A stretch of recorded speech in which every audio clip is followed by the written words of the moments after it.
بسم اللہ الرحمن الرحیم۔ السلام علیکم دوستو، جیسا کہ آپ کو پتہ ہے کہ ہمارا سیرت النبی صلی اللہ علیہ وآلہ وسلم کا سلسلہ جاری ہے۔ پچھلی ویڈیو میں ہم نے پڑھا تھا کہ حضرت آمنہ رضی اللہ تعالیٰ عنہا مدینہ سے واپس آ رہی تھی کہ راستے میں ان کا انتقال ہو گیا اور ان کو ابوا کے مقام پر دفنا دیا گیا۔ حضرت آمنہ کے انتقال کے 5 دن بعد ام ایمن آپ کو لے کر مکہ پہنچی۔ آپ کو عبد المطلب کے حوالے کیا۔ آپ کے یتیم ہو جانے کا انہیں اتنا صدمہ تھا کہ بیٹے کی وفات پر بھی اتنا نہیں ہوا تھا۔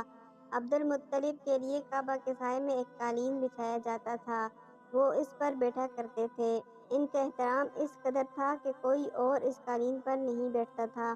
ان کے بیٹے اور قریش کے سردار اس قالین کے چاروں طرف بیٹھتے تھے، لیکن رسول اللہ صلی اللہ علیہ وآلہ وسلم وہاں تشریف لاتے تو سیدھے اس قالین پر جا بیٹھتے۔ اس وقت آپ ایک تندرست لڑکے تھے۔ آپ کی عمر 9 سال کے قریب ہو چلی تھی۔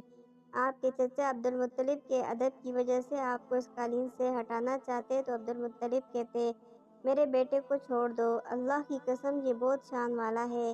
پھر وہ آپ کو محبت سے اس فرش پر بٹھاتے، آپ کی کمر پر شفقت سے ہاتھ پھیرتے، آپ کی باتیں سن سن کر حد درجے خوش ہوتے رہتے۔ کبھی وہ دوسروں سے کہتے، میرے بیٹے کو یہیں بیٹھنے دو، اسے خود بھی یہی احساس ہے کہ اس کی بڑی شان ہے، اور میری آرزو ہے یہ اتنا بلند رتبہ پائے جو کسی عرب کو اس سے پہلے حاصل نہ ہوا ہو اور نہ بعد میں کسی کو حاصل ہو سکے۔ ایک بار انہوں نے یہ الفاظ کہے، میرے بیٹے کو چھوڑ دو، اس کے مزاج میں طبعی طور پر بلندی ہے، اس کی شان نرالی ہوگی۔ یہاں تک کہ عمر کے آخری حصے میں حضرت عبد المطلب کی آنکھیں جواب دے گئی تھی، آپ نابینا ہو گئے تھے۔ ایسی حالت میں ایک روز وہ اس قالین پر بیٹھے تھے کہ آپ تشریف لے آئے اور سیدھے اس قالین پر جا پہنچے۔ ایک شخص نے آپ کو قالین سے کھینچ لیا، اس پر آپ رونے لگے۔ آپ کے رونے کی آواز سن کر عبد المطلب بے چین ہوئے اور بولے، میرا بیٹا کیوں رو رہا ہے؟ آپ کے قالین پر بیٹھنا چاہتا ہے، ہم نے اسے قالین سے اتار دیا ہے۔ یہ سن کر عبد المطلب نے کہا، میرے بیٹے کو قالین پر ہی بٹھا دو، یہ اپنا رتبہ پہچانتا ہے، میری دعا ہے کہ یہ اس رتبے کو پہنچے، اس کے بعد کسی اور کو نہ ملے۔ اس کے بعد پھر کسی نے آپ کو قالین پر بیٹھنے سے نہیں روکا۔ ایک روز بنو مدلج کے کچھ لوگ حضرت عبد المطلب سے ملنے کے لیے آئے۔ ان کے پاس اس وقت آپ صلی اللہ علیہ وآلہ وسلم بھی تشریف فرما تھے۔ بنو مدلج کے لوگوں نے آپ کو دیکھا۔ یہ لوگ قیافہ شناس تھے، آدمی کا چہرہ دیکھ کر اس کے مستقبل کے بارے میں اندازے بیان کرتے تھے۔ انہوں نے عبد المطلب سے کہا، اس بچے کی حفاظت کریں، اس لیے کہ مقام ابراہیم پر جو حضرت ابراہیم علیہ السلام کے قدم کا نشان ہے، اس بچے کے پاؤں کا نشان بالکل اس نشان سے ملتا جلتا ہے۔ اس قدر مشابہت ہم نے کسی اور کے پاؤں کے نشان میں نہیں دیکھی۔ ہمارا خیال ہے یہ بچہ نرالی شان کا مالک ہوگا، اس لیے اس کی حفاظت کریں۔ مقام ابراہیم خانہ کعبہ میں وہ پتھر ہے جس پر حضرت ابراہیم علیہ السلام کعبہ کی تعمیر کے وقت کھڑے ہوئے تھے۔ معجزے کے طور پر اس پتھر پر ابراہیم علیہ السلام کے پیروں کے نشان پڑ گئے تھے۔ لوگ اس پتھر کی زیارت کرتے ہیں، یہی مقام ابراہیم ہے۔ کیونکہ آپ حضرت ابراہیم علیہ السلام کی نسل سے ہیں، اس لیے ان کے پاؤں کی مشابہت آپ میں ہونا قدرتی بات تھی۔ ایک روز حضرت عبد المطلب خانہ کعبہ میں حجر اسود کے پاس بیٹھے ہوئے تھے۔ ایسے میں ان کے پاس نجران کے عیسائی آ گئے۔ ان میں ایک پادری بھی تھا۔ اس پادری نے عبد المطلب سے کہا، ہماری کتابوں میں ایسے نبی کی علامات ہیں جو اسماعیل کی اولاد میں ہونا باقی ہے۔ یہ شہر اس کی جائے پیدائش ہوگا، اس کی یہ نشانیاں ہوں گی۔ ابھی یہ بات ہو رہی تھی کہ کوئی شخص آپ کو لے کر وہاں آ پہنچا۔ پادری کی نظر جو ہی آپ پر پڑی وہ چونک اٹھا۔ آپ کی آنکھوں، کمر اور پیروں کو دیکھ کر وہ چلا اٹھا، وہ نبی یہی ہیں، یہ تمہارے کیا لگتے ہیں؟ عبد المطلب بولے، یہ میرے بیٹے ہیں۔ اس پر وہ پادری بولا، اوہ، تب یہ وہ نہیں، اس لیے کہ ہماری کتابوں میں لکھا ہے کہ اس کے والد کا انتقال اس کی پیدائش سے پہلے ہو جائے گا۔ یہ سن کر عبد المطلب بولے، یہ دراصل میرا پوتا ہے، اس کے باپ کا انتقال اس وقت ہو گیا تھا جب یہ پیدا بھی نہیں ہوا تھا۔ اس پر پادری بولا، ہاں یہ بات ہوئی نا، آپ اس کی پوری طرح حفاظت کریں۔ عبد المطلب کی آپ سے محبت کا یہ عالم تھا کہ کھانا کھانے بیٹھتے تو کہتے، میرے بیٹے کو لے آؤ۔ آپ تشریف لاتے تو عبد المطلب آپ کو اپنے پاس بٹھاتے، آپ کو اپنے ساتھ کھلاتے۔ بہت زیادہ عمر والے ایک صحابی حیدر بن معاویہ رضی اللہ تعالیٰ عنہ کہتے ہیں، میں ایک مرتبہ اسلام سے پہلے جاہلیت کے زمانے میں حج کے لیے مکہ معظمہ گیا، وہاں بیت اللہ کا طواف کر رہا تھا۔ میں نے ایک ایسے شخص کو دیکھا جو بہت بوڑھا اور بہت لمبے قد کا تھا۔ وہ بیت اللہ کا طواف کر رہا تھا اور کہہ رہا تھا، اے میرے پروردگار، میری سواری کو محمد کی طرف پھیر دے اور اسے میرا دست و بازو بنا دے۔ میں نے اس بوڑھے کو جب یہ شعر پڑھتے سنا تو لوگوں سے پوچھا، یہ کون ہے؟ لوگوں نے بتایا، یہ عبد المطلب ابن ہاشم ہیں۔ انہوں نے اپنے پوتے کو اپنے ایک اونٹ کی تلاش میں بھیجا ہے، وہ اونٹ گم ہو گیا ہے، اور وہ پوتا ایسا ہے جب بھی کسی گم شدہ چیز کی تلاش میں سے بھیجا جاتا ہے تو وہ چیز لے کر ہی آتا ہے۔ پوتے سے پہلے یہ اپنے بیٹوں کو اس اونٹ کی تلاش میں بھیج چکے ہیں، لیکن وہ ناکام لوٹ آئے ہیں۔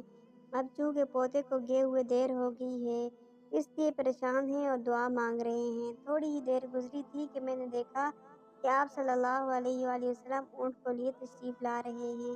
عبد المطلب نے آپ کو دیکھ کر کہا، میرے بیٹے، میں تمہارے لیے اس قدر فکر مند ہو گیا تھا، شاید اس کا اثر کبھی میرے دل سے نہ جائے۔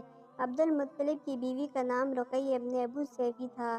وہ کہتی ہیں، قریش کئی سال سے سخت قحط سالی کا شکار تھے، بارشیں بالکل بند تھیں، سب لوگ پریشان تھے۔ اسی زمانے میں نے ایک خواب دیکھا۔ کوئی شخص خواب میں کہہ رہا تھا، اے قریش کے لوگوں، تم میں سے ایک نبی ظاہر ہونے والا ہے، اس کے ظہور کا وقت آ گیا ہے، اس کے ذریعے تمہیں زندگی ملے گی، یعنی خوب بارشیں ہوں گی، سرسبزی اور شادابی ہوگی۔ تم اپنے لوگوں میں سے ایک ایسا شخص تلاش کرو جو لمبے قد کا ہو، گورے رنگ کا ہو، اس کی پلکیں گھنی ہوں، بھویں اور ابرو ملے ہوئے ہوں۔ وہ شخص اپنی تمام اولاد کے ساتھ نکلے اور تم میں سے ہر خاندان کا ایک آدمی نکلے، سب پاک صاف ہوں اور خوشبو لگائیں۔ وہ حجر اسود کو بوسہ دیں، پھر سب جبل ابو قیس پر چڑھ جائیں۔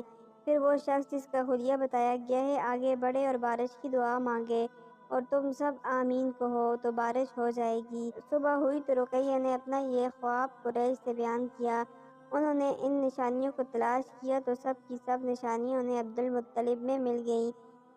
چنانچہ سب ان کے پاس جمع ہوئے، ہر خاندان سے ایک ایک آدمی آیا، ان سب نے شرائط پوری کی۔ اس کے بعد سب ابو قیس پہاڑ پر چڑھ گئے۔ ان میں نبی کریم صلی اللہ علیہ وآلہ وسلم بھی تھے، آپ اس وقت نوعمر تھے۔ پھر عبد المطلب آگے بڑھے اور انہوں نے یوں دعا کی، اے اللہ، یہ سب تیرے غلام ہیں، تیرے غلاموں کے غلام ہیں، تیری باندیاں ہیں اور تیری باندیوں کی اولاد ہیں۔ ہم پر جو برا وقت آ پڑا ہے تو دیکھ رہا ہے، ہم مسلسل قحط سالی کا شکار ہیں۔ اب اونٹ، گائیں، گھوڑے، خچر اور گدھے سب کچھ ختم ہو چکے ہیں اور جانوروں پر بن آئی ہے، اس لیے ہماری یہ خشک سالی ختم فرما دے، ہمیں زندگی اور سرسبزی اور شادابی عطا فرما دے۔ ابھی یہ دعا مانگ ہی رہے تھے کہ بارش شروع ہو گئی، وادیاں پانی سے بھر گئیں۔ لیکن اس بارش میں ایک بہت عجیب بات ہوئی، اور وہ عجیب بات یہ تھی کہ قریش کو یہ سرابی ضرور حاصل ہوئی، مگر یہ بارش قبیلہ قیس اور قبیلہ مضر کی قریبی بستیوں میں بالکل نہ ہوئی۔ اب لوگ بہت حیران ہوئے کہ یہ کیا بات ہوئی، ایک قبیلے پر بارش اور آس پاس کے سب قبیلے بارش سے محروم۔ تمام قبیلوں کے سردار جمع ہوئے، اس سلسلے میں بات چیت شروع ہوئی۔ ایک سردار نے کہا، ہم قحط اور خشک سالی کا شکار ہیں، جبکہ قریش کو اللہ تعالیٰ نے بارش عطا کی ہے اور یہ عبد المطلب کی وجہ سے ہوا ہے، اس لیے ہم سب ان کے پاس چلتے ہیں، اگر وہ ہمارے لیے دعا کر دیں تو شاید اللہ ہمیں بھی بارش دے دے۔ یہ مشورہ سب کو پسند آیا، چنانچہ یہ لوگ مکہ معظمہ میں آئے اور عبد المطلب سے ملے، انہیں سلام کیا، پھر ان سے کہا، اے عبد المطلب، ہم کئی سال سے خشک سالی کے شکار ہیں، ہمیں آپ کی برکت کے بارے میں معلوم ہوا ہے، اس لیے مہربانی فرما کر آپ ہمارے لیے بھی دعا کریں، اس لیے کہ اللہ نے آپ کی دعا سے قریش کو بارش عطا فرمائی ہے۔ ان کی بات سن کر عبد المطلب نے کہا، اچھی بات ہے، میں کل میدان عرفات میں آپ لوگوں کے لیے بھی دعا کروں گا۔ اس سے اگلا حصہ میں اگلی ویڈیو میں آپ کے ساتھ شیئر کروں گی۔